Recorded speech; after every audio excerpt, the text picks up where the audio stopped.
रामं कामारिसेव्यं भवभयहरणं कालमत्तेभ्य सिंहं योगीन्द्रं ज्ञानगम्यं गुणनिधिमजितं निर्गुणं निर्विकारं मायातीतं सुरेशं खलबद्धनिरतं ब्रह्मवृन्दैकदैवं वन्दे कन्दावदातं सरसिजनयनं देवमुर्वीशरूपं शङ्खेन्द्वाभमतीव सुन्दरतनुं शार्दूलचर्माम्बरं कालव्यालकरालभूषणधरं गङ्गाशशाङ्कप्रियं काशीशङ्कलिकल्मषौघशमनं कल्याणकल्पद्रुमं नौमीढ्यं गिरिजापतिं गुणनिधिं कन्दर्पहं शङ्करं कामदेव के शत्रु शिव जी के सेव्य भव जन्म मृत्यु के भय को हरने वाले काल रूपी मतवाले हाथी के लिए सिंह के समान योगियों के स्वामी ज्ञान के द्वारा जानने योग्य गुणों की निधि अजेय निर्गुण निर्विकार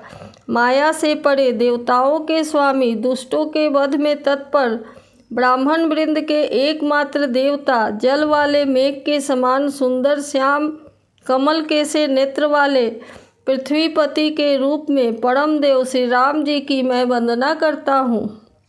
शंख और चंद्रमा की सी कांति के अत्यंत सुंदर शरीर वाले व्याघ्र चर्म के वस्त्र वाले काल के समान भयानक सर्पों का भूषण धारण करने वाले गंगा और चंद्रमा के प्रेमी काशीपति कलयुग के पाप समूह का नाश करने वाले कल्याण के कल्प वृक्ष गुणों के निधान और कामदेव को भस्म करने वाले पार्वती पति वंदनीय श्री शंकर जी को मैं नमस्कार करता हूँ।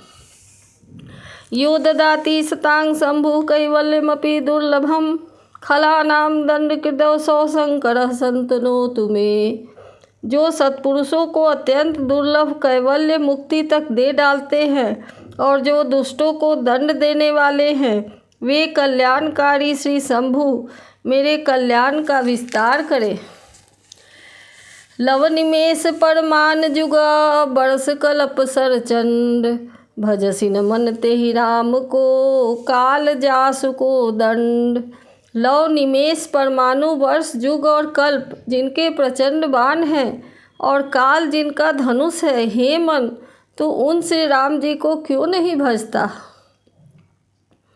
सिंधु बचन सुनि राम सचिव बोली प्रभु अस कहेऊ अब विलंब के ही काम करहु सेतु उतरे कटकू।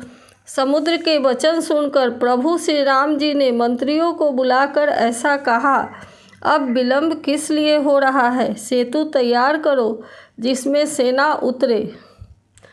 सुनहु भानुकुल केत जाम मंत कर जोड़ी कहा नाथ नाम तब सेत नर चढ़ी भव सागर तरही। जामवान ने हाथ जोड़कर कहा, हे सूर्यकुल के ध्वजा स्वरूप श्री राम जी सुनिए, हे नाथ सेतु तो आपका नाम ही है जिस पर चढ़कर मनुष्य संसार रूपी समुद्र से पार हो जाता है। यह लघु जलधि करत कति बारा यस सुनि पुनि कह पवन कुमारा। प्रभु प्रताप बड़वानल भारी सो सेउ प्रथम पयो निधि बारी। फिर यह छोटा सा समुद्र पार करने में कितनी देर लगेगी, ऐसा सुनकर फिर पवन कुमार श्री हनुमान जी ने कहा, प्रभु का प्रताप भारी बड़वानल है, इसने पहले समुद्र के जल को सोख लिया था। तब रिपु नारी रुदन जलधारा भरे बहोरी भयउ तेहि खारा। सुनियति उकुति पवन सुत केरी हर से कपि रघुपति तन हेरी। परंतु आपके शत्रुओं की स्त्रियों के आंसुओं की धारा से यह फिर भर गया और उसी से खारा भी हो गया। हनुमान जी की यह अलंकारपूर्ण युक्ति सुनकर वानर से रघुनाथ जी की ओर देखकर हर्षित हुए। जामवंत बोले दो भाई नल नीलहि सब कथा सुनाई। राम प्रताप सुमिरि मन माही करहु सेतु प्रयास कछु नाही। जामवंत ने नल नील दोनों भाइयों को बुलाकर उन्हें सारी कथा कह सुनाई और कहा, मन में श्री राम जी के प्रताप को स्मरण करके सेतु तैयार करो, राम प्रताप से कुछ भी परिश्रम नहीं होगा। बोली लिए कपि निकर बहोरी, सकल सुनहु बिनती कछु मोरी। राम चरण पंकज उर धरहु, कौतुक एक भालु कपि करहु। फिर बानरों के समूह को बुला लिया और कहा, आप सब लोग मेरी कुछ विनती सुनिए। अपने हृदय में श्री राम जी के चरण कमलों को धारण कर लीजिए और सब भालू और बानर एक खेल कीजिए। धावहु मरकट बिकट बरूथा, आनहु बिटप गिरिन के जूथा।